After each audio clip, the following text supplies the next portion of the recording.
Hey folks, this is Cinematic Seth. As always, I'm your host and creator of the show Seth Landers. Today we're going to be reviewing the 2003 film directed by Sofia Coppola called Lost in Translation.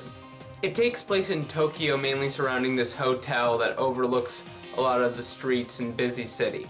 Bob Harris is the main character of the movie, and he's played, of course, by Bill Murray.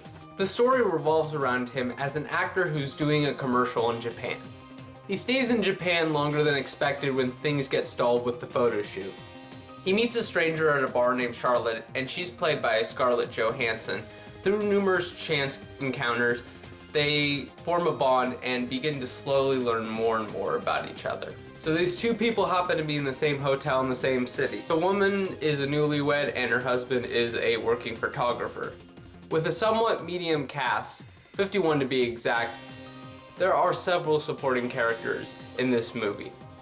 Giovanni Ribisi plays Scarlett Johansson's husband, and he's his usual quirky self, but nothing too over the top or creepy, which is fine. Anna Faris gives a spunky performance as Ribisi's former co-worker in the movie. This is a good movie. The dialogue here is clever, the performances seem authentic, and it's clear that Sofia Coppola has learned a lot from her father. This is an amazing departure for Bill Murray.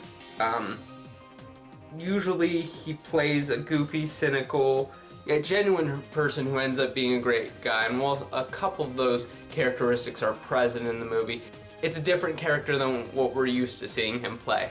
There is a particular part I like about it, and it's around the 52-minute mark.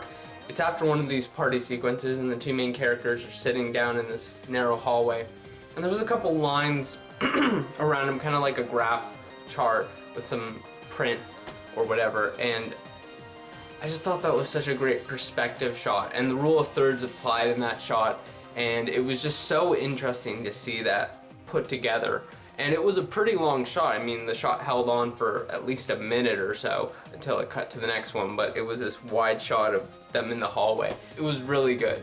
The soundtrack didn't stick out too much for me. However, there is one song I really do like from the soundtrack, and it is during one of the party scenes, and it's Too Young by Phoenix, and it happens to be on the soundtrack for one of my all-time favorite Jack Black movies, Shallow Hal. So I'm giving Lost in Translation an 8 out of 10. It's a good movie, and that's my updated review of this movie. Chelsea, I hope you enjoyed this.